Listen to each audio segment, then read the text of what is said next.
Hi, I'm Richard Tang, CEO of Zen Internet, and this morning I was talking at the Connected North Conference in Manchester. One of the subjects that came up was Equinox 2, which is a bit of a hot topic in our industry at the moment. So Openreach's Equinox 2 is a discount scheme that was due to launch on the 1st of April, but Ofcom has paused that launch in the light of a lot of pressure from the altnet community. So we discussed that. I gave my own view from Zen's perspective, and this is how it went.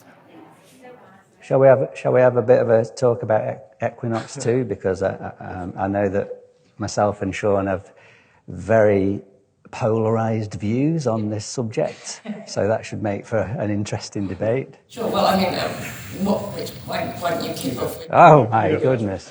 So I say, yes, Equinox 2, bring it on. We want it. Now, why do I say that? I think, first of all, the allegation that Openreach is being anti-competitive is just not true. And I cite Zen as an example. I know Zen uses Openreach extensively, and despite Equinox 1, which was a more aggressive discount scheme than the proposed Equinox 2, we partnered with CityFibre, and given the choice of CityFibre or Openreach, we provision on CityFibre. So despite Equinox, we are provisioning on an altnet. So, and what we find is, look, from our point of view, free market competition is working. The other thing, the other feature of Equinox 2 is that it has this fail-safe mechanism in place, so that to get the Equinox 2 discount, you need to hit certain full fibre targets with Openreach, but there's a clause in there to say, look, if there's an altnet that we could buy from, like CityFibre that we are buying from, we can exclude those areas in terms of calculating whether we're eligible for the discount or not. So from our point of view, it is not anti-competitive. If Ofcom decides to put the brakes on Equinox 2, that gives us a real problem, because we've built our business model on the basis of Equinox 2 being available. If it's not available, then our input costs will be substantially higher than we anticipated. And the only way that, and for a lot, Openreach have got 10 million full fibre prems now. There's no other alternative for the majority of our full fibre customers today. So our only choice is stick with Openreach and put all our customers' prices up, or just damage our finances. So either way, for Zen, not having Equinox would actually be stunting free market competition rather than encouraging it. So I suppose my question is, why would you choose CityFibre over Openreach when you have the choice? Is it purely price driven? Yeah, because even with Equinox, we're getting a better deal, even with Equinox. And, that sort of says it for me. If CityFibre can afford to be cheaper, even with Equinox, free market competition, like, what are you doing? Of course, I can see it from the altnet's point of view. Here's an opportunity to delay or get maybe a competitive edge. But I think the allegation of anti-competitive behaviour is just not true, because now if the price of Openreach with Equinox was half the price of CityFibre, I'd be saying a different thing, but that's just not the case. Sure. I've got a slightly different view. So it's like, I do agree with free market economics. And I've worked in a heavily regulated business for 30 years, so I do understand the complexities and the difficulties that regulators have got. But you've kind of got two views. You've got regulators saying, I want to see infrastructure competition. It's good for the market in the long term, has to be.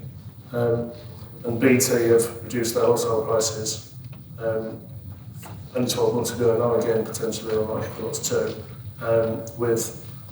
to incentivise people to stay on their fibre network.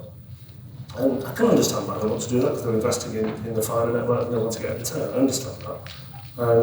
Although if they hadn't invested in BT Sport, and if they hadn't invested in EE, maybe this would have been far more advanced.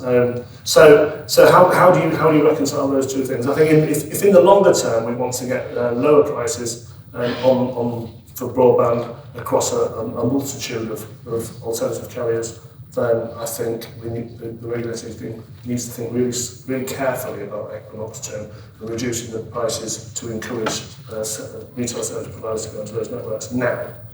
Well, I think the market is just still too mature right now. The networks are still building, they're still investing billions of pounds on business models that you need regulatory certainty on. And that certainty isn't quite there yet, and Equinox 2 could unravel that. I think it's good that they've stepped back and thought for 2 months. Let's see whether this is right or not.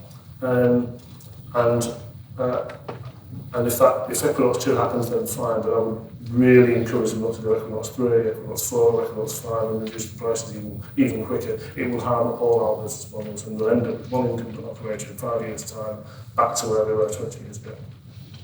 I think a lot of the question comes down to what is it that we're not trying to achieve, as a country, in terms of, is it infrastructure competition, is it something else? And there are a number of, obviously, deeper philosophical questions which we don't have time for here around that one. So, clearly some very different views, and I can see how it works for your business. So, in terms of, obviously, there are a lot of altnets, and scale is everything. And for you, presumably, the cost of integration is basically the barrier to using absolutely everyone.